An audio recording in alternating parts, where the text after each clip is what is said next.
vamos que vamos, queridas crianças do 8º ano. Nessa aula de número 10, a gente vai falar de sistema endócrino. O sistema endócrino que é muito importante, visto que o sistema endócrino, junto com o sistema nervoso, formam os sistemas que coordenam o funcionamento do nosso corpo, né? Então, nessa aula eu vou falar para vocês de sistema endócrino e no futuro bem próximo eu vou falar para vocês de sistema nervoso. Então, a gente vai investir nossas energias agora no sentido de entender esse sistema endócrino. Para tanto, vamos imediatamente para o próximo slide. E quase não entra esse slide. Veja só. Então, o que é sistema endócrino? Eu posso dizer para vocês que o sistema endócrino é o conjunto de todas as glândulas endócrinas de nosso corpo. A citar, vamos ver quais são essas glândulas endócrinas. De cima para baixo, nós temos a hipófise, né, aqui na base do cérebro, a hipófise. Aqui na região da garganta, a gente tem a tireoide, e por trás da tireoide nós temos as paratireoides, né? Aí, descendo lá para a região do abdômen, a gente tem em cima dos rins, né, as suprarrenais, né, como se fosse uns chapéuzinhos que tem em cima de cada rim, né? Então, do rim aqui direito e do rim esquerdo, em cima de cada um desses rins, a gente tem as suprarrenais, né? E aí, mais abaixo, eu tenho aqui o pâncreas, né? E na região pélvica, eu tenho as gônadas ou glândulas sexuais. As glândulas sexuais masculinas são os testículos e as glândulas sexuais femininas são os ovários, né? Eu coloquei ao mesmo tempo, mas lógico, se esse indivíduo fosse uma mulher, teria ovários, e se esse indivíduo fosse homem, teria testículos. Só porque essas glândulas sexuais a gente não vai estudar agora, vai ter um momento oportuno quando a gente for falar de reprodução, aí eu falo para vocês com calma, cautela e detalhes necessários sobre as glândulas sexuais femininas, os ovários, e as glândulas sexuais masculinas, os testículos, que a gente também chama de gônadas sexuais, ok? Gônadas, né? Se é gônada, é glândula sexual, ok? Senão fica repetitivo, né? Gônada sexual é a mesma coisa de subir para cima, descer para baixo, ok? É redundância, né? Se é gônada, é glândula sexual. Então, ou seja, a gente vai estudar só daqui para cima, ok? Então vamos lá. Então, o que é sistema endócrino? É o conjunto de todas as glândulas endócrinas, inclusive eu acabei de mostrá-las para vocês. Mas o que são glândulas endócrinas? Endo é para dentro, exo é para fora, né? Exo é para fora, exo para fora. Então, endo, se é para dentro, eu quero dizer para vocês que glândulas endócrinas são as glândulas que produzem secreções, que a gente chama de hormônios, e secretam, eliminam esses hormônios diretamente na corrente sanguínea. Então, o que são glândulas endócrinas? São aquelas que eliminam suas secreções, que a gente apelida de hormônios, diretamente na corrente sanguínea. E, professor, nós temos glândulas exócrinas, temos as glândulas sudoríparas, né, que são as glândulas que liberam suor, e o suor não é lançado na corrente sanguínea, o suor é lançado na superfície do corpo, ou seja, no ambiente externo. Portanto, é uma glândula exócrina, ok? A glândula salivar, que elimina a saliva, que é uma secreção dentro de uma cavidade, que é a boca, também é uma glândula exócrina. As glândulas endócrinas são aquelas que eliminam suas secreções hormônios na corrente sanguínea. Enfim, então, o sistema endócrino, ou seja, o conjunto de todas essas glândulas endócrinas, elas controlam o funcionamento do nosso corpo através da secreção de hormônios na corrente sanguínea. E o que são esses hormônios? Hormônios são substâncias que são secretadas na corrente sanguínea e que vão modificar o funcionamento de algumas células, de alguns tecidos de nosso corpo. Então, como atuam os hormônios? coordena o funcionamento do organismo, né, através de sua atuação em células-alvo. Então, aqui imagine que eu tenho uma célula, né, da glândula endócrina, é uma célula endócrina. Então, essa célula vai secretar os hormônios vão ser levados pela corrente sanguínea e os hormônios vão atuar em células-alvo, né? Então, o hormônio se encaixa em receptores específicos da célula-alvo e vai causar uma modificação nessa célula-alvo. Vai mandar essa célula-alvo fazer alguma coisa, ela crescer, ou ela se dividir, ou ela secretar outras coisas, ou ela aumentar o seu metabolismo, ok? É assim que o sistema endócrino, eliminando hormônios e esses hormônios coordenando o funcionamento de nossas células, que o sistema endócrino coordena o funcionamento de todo o nosso corpo. Vamos para frente, vou falar de cada uma dessas glândulas em separado, menos as gônadas, que a gente tem um momento oportuno para falar delas.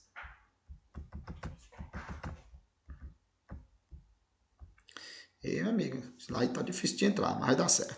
Então, as principais glândulas endócrinas e seus respectivos hormônios. Vamos começar com a hipófise. A hipófise, como eu disse para vocês, fica na base do cérebro, né? Então, eu vou pegar aqui a hipófise e vou trazer para cá para a gente ver com detalhe. A hipófise, ela tem duas expansões, né?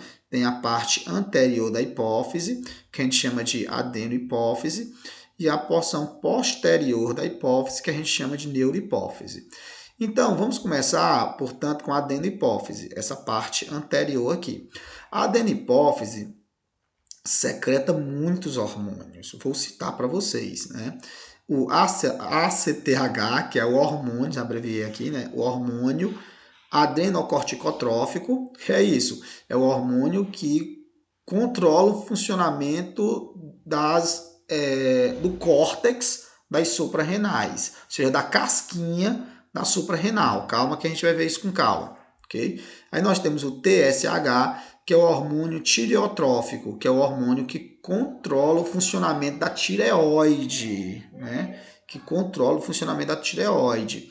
Então, o STH, que é o hormônio somatotrófico, também conhecido como hormônio do crescimento. Então, na adenohipófise é secretado o hormônio do crescimento, né? O hormônio somatotrófico, ou também conhecido como GH, né?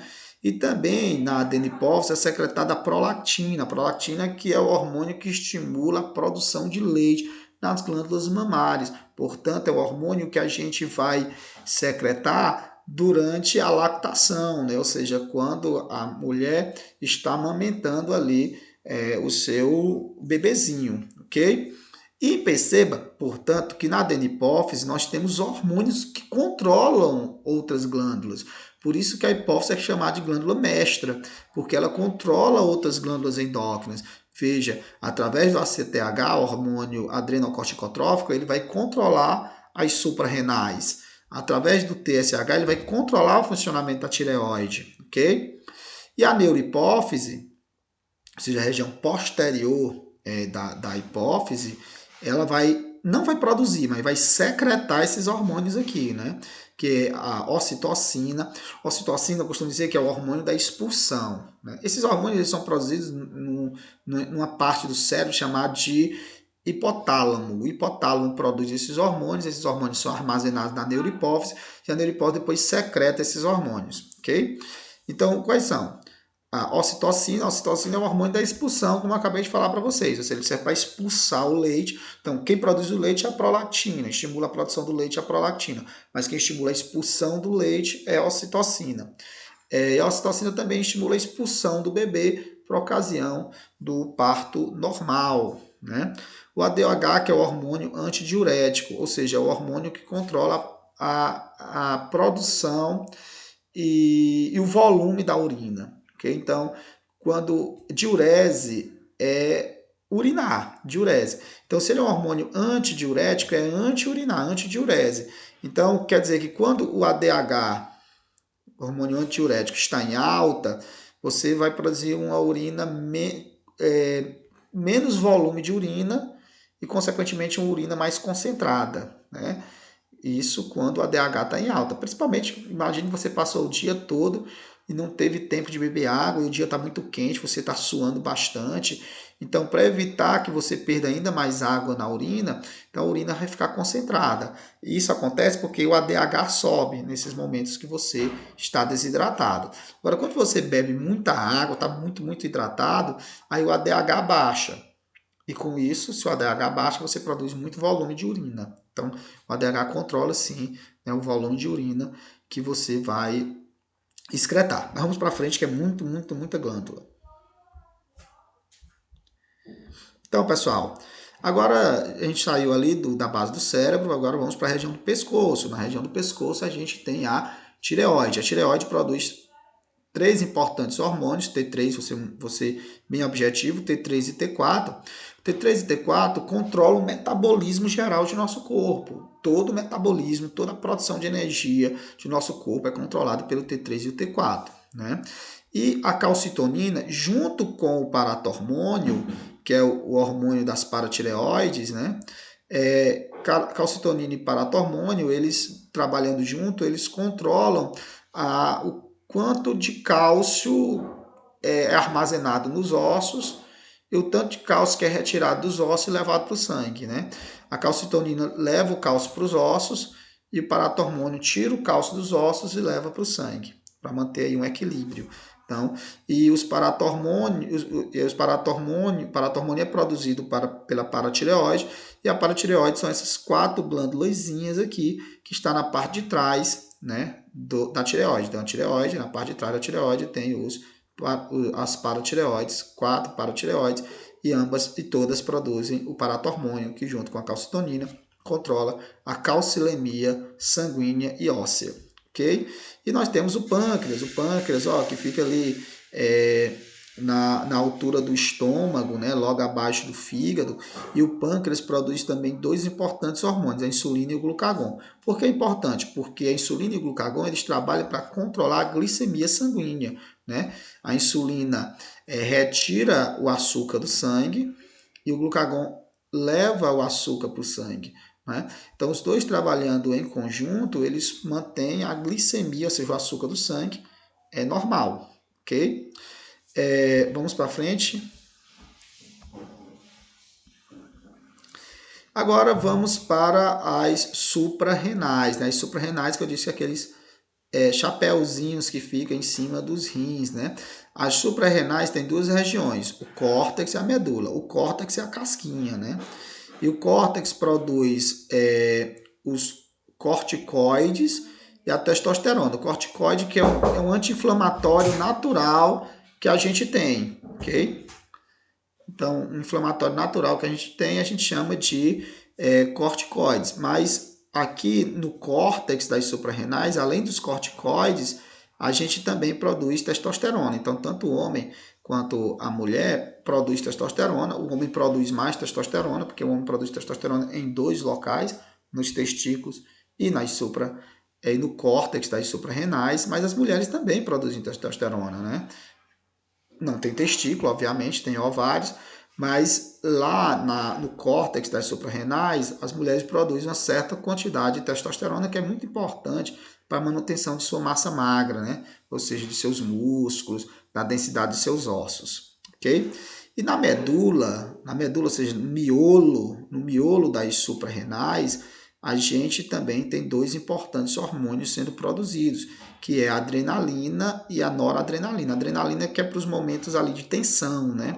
Os momentos de tensão, momento de ataque ou fuga, a adrenalina é secretada pela medula das suprarrenais. E nessa ocasião, vai causar aumento da frequência cardíaca, né? Aumento de fluxo de sangue para os músculos e para o cérebro, para você se preparar para atacar ou para fugir. Né? Causa taquicardia, portanto, né? E a noradrenalina, que também é produzido pelo miolo das suprarrenais, né?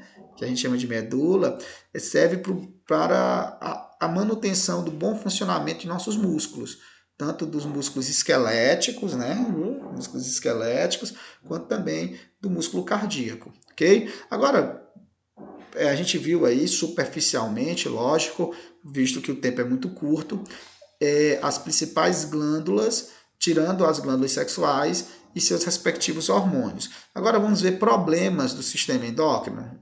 Só mais 2 slides, coisa rápida. Então, pessoal, problemas do sistema endócrino. Vamos começar com a tireoide. Na tireoide, nós temos 2 problemas ali na tireoide. Nós temos o hipotireoidismo. Hipo significa abaixo, deprimido, diminuído. Então, o hipotireoidismo é quando a tireoide está trabalhando abaixo do normal. E eu disse para vocês que a tireoide controla o metabolismo de nosso corpo, a produção de energia. Então, se você tem um hipotireoidismo, você tem uma diminuição do metabolismo geral do corpo. Você vai ter uma diminuição na produção de energia. E, consequentemente, você vai ser uma pessoa que vai ser sonolenta, né? Pressão baixa, temperatura do corpo abaixo do normal, né? Abaixo de 36,5 graus Celsius, pessoa com tendência de engordar. Então, hipotireoidismo. Hipertireoidismo. Hiper é acima, né? A mais. Então, hipertireoidismo é quando a tireoide está trabalhando a mais do que deveria trabalhar. Consequentemente, o seu metabolismo está hiperacelerado. Então, você está produzindo muita energia. Consequentemente, você, além da tireoide aumentar de tamanho, a tireoide aumenta de tamanho nas 2 situações, né? A gente tem um bócio, né? Tanto no hipotireoidismo quanto no hipertireoidismo, a tireoide vai aumentar de tamanho, que a gente chama de bócio, né? Bócio ou papo. Mas o fato, né, que no hipertireoidismo, a tireoide trabalhando acima do normal, aí nós vamos ter um metabolismo excessivamente acelerado, aí a pessoa vai ser uma pessoa que tem insônia, né, temperatura acima do normal, uma pessoa que vai ser irritadiça. Uma característica muito comum do hipertireoidismo também é os olhos saltados, né? Chama de exoftalmia, né? Os olhos saltados, né? Esbugalhados, né? Beleza? Mas continuando. Aí nós temos um problema também ali na adenohipófise, que é o problema relacionado com o hormônio do crescimento. Que quando você tem uma baixa na produção do hormônio do crescimento, você pode ter nanismo. E quando você tem um excesso de produção de hormônio de crescimento, às vezes você tem um tumor benigno ali na adenohipófise, aí você vai produzir excessivamente hormônio do crescimento, aí você pode ter gigantismo, ok? E por último,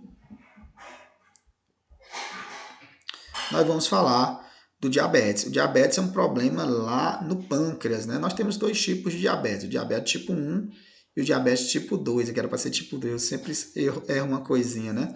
Diabetes tipo 1. O diabetes tipo 1, ele é o diabetes que a gente chama aquela que surge ainda na infância, né? E é uma doença autoimune, ou seja, o sistema imune da gente produz anticorpos para destruir as células do pâncreas.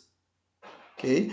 Diabetes tipo 1, portanto, é uma doença autoimune. As células de nosso sistema imune produzem anticorpos que entendem que as células do pâncreas, né, as células beta-pancreáticas, são células estranhas e começam a destruir essas células. E com isso você vai ter incapacidade de produzir insulina.